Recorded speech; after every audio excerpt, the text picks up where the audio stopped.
ಯೆಹೋವನೇ, ನಿನ್ನ ಸತ್ಯಾನುಸಾರವಾಗಿ ನನ್ನನ್ನು ನಡೆಸುತ್ತಾ ಉಪದೇಶಿಸು.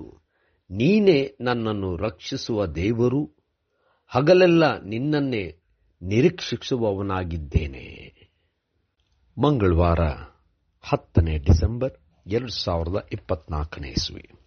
ಈ ದಿನದ ವಾಕ್ಯ ಧ್ಯಾನಕ್ಕಾಗಿ ನಾನು ಆರಿಸಿಕೊಂಡಿರುವಂಥ ವೇದ ಭಾಗವು ಯೆರೆಮೀಯನ ಪ್ರವಾದನಾ ಗ್ರಂಥ 31ನೇ ಅಧ್ಯಾಯದ 31ನೇ ವಚನ.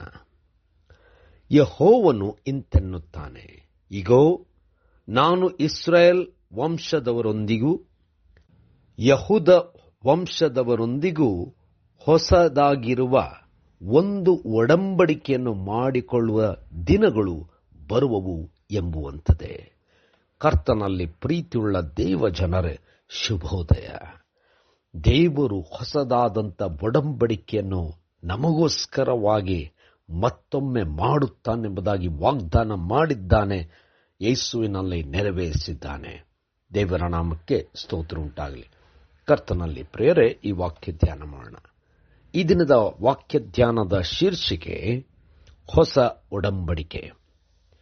ಕರ್ತನಲ್ಲಿ ಪ್ರಿಯರೇ, ದೇವರು ತನ್ನ ಜನರಾದಂಥ ಇಸ್ರಾಯೇಲ್ ಮತ್ತು ಯೂದಾಯದವರು ತನಗೆ ವಿರುದ್ಧವಾಗಿ ಹೋಗಿ ಅನೇಕ ವಿಧವಾದಂಥ ಕಷ್ಟಗಳನ್ನು ಅನುಭವಿಸುವಾಗ ದೇವರು ತನ್ನ ಪ್ರೀತಿಯ ನಿಮಿತ್ತವಾಗಿ ತಾನು ಹೊಸದಾದಂಥ ಒಂದು ಒಡಂಬಡಿಕೆ ಮಾಡಿಕೊಳ್ಳುತ್ತೇನೆಂಬುದಾಗಿ ಸ್ಪಷ್ಟವಾಗಿ ಹೇಳುವಂತವನಾಗಿದ್ದಾನೆ. ಆ ಹೊಸ ಒಡಂಬಡಿಕೆ ಎಂಥದ್ದಾಗಿರಬೇಕೆಂಬುದಾಗಿ ಬಹಳ ಅದ್ಭುತವಾಗಿ ವರ್ಣಿಸುತ್ತಾನೆ. ಹಳೆಯ ಒಡಂಬಡಿಕೆಯಲ್ಲಿ ದೇವರು ತನ್ನ ಕಟ್ಟಳೆಗಳನ್ನು ಕೊಟ್ಟು, ಆಜ್ಞೆಗಳನ್ನು ಕೊಟ್ಟು ಅದನ್ನು ಪರಿಪಾಲಿಸಬೇಕೆಂಬುದಾಗಿ ಹೇಳಿದಾಗ್ಯೂ ದೇವ ಜನರು ಅದರ ಸಂಪೂರ್ಣವಾಗಿ ವಿರೋಧವಾದಂಥ ರೀತಿಯ ಜೀವನವನ್ನು ಜೀವಿಸಿ ಎಲ್ಲ ಸಂಕಷ್ಟಗಳಿಗೆ ಒಳಗಾಗಿದ್ದರು.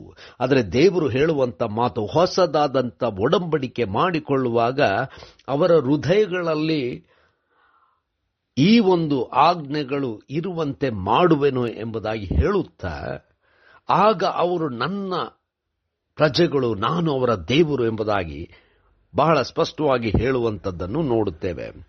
ಯೇಸುವಾದರೂ ವಾಕ್ಯವಾದಂಥವನು ನರಬತಾರ ಎತ್ತಿ ಆ ವಾಕ್ಯದ ಅರ್ಥ ತಿಳಿಸಿ, ಆ ವಾಕ್ಯದಿಂದಾಗಿ ನಾವು ದೇವರನ್ನು ಹೊಂದಿಕೊಳ್ಳಬೇಕೆಂಬುದಾಗಿ, ದೇವ ಜನರಾಗಬೇಕೆಂಬುದಾಗಿ ತನ್ನ ದೇಹ ರಕ್ತಗಳನ್ನು ಸುರಿಸಿ ಅದೇ ಹೊಸ ಒಡಂಬಡಿಕೆ ಎಂಬುದಾಗಿ ನಮಗೆ ಸ್ಪಷ್ಟವಾಗಿ ತಿಳಿಸಿದ್ದಾನೆ. ಯೇಸುವಿನಲ್ಲಿ ಆ ಹೊಸ ಒಡಂಬಡಿಕೆಯು ಪೂರ್ಣಗೊಳ್ಳುವಂಥದ್ದನ್ನು ನಾವು ನೋಡುತ್ತೇವೆ.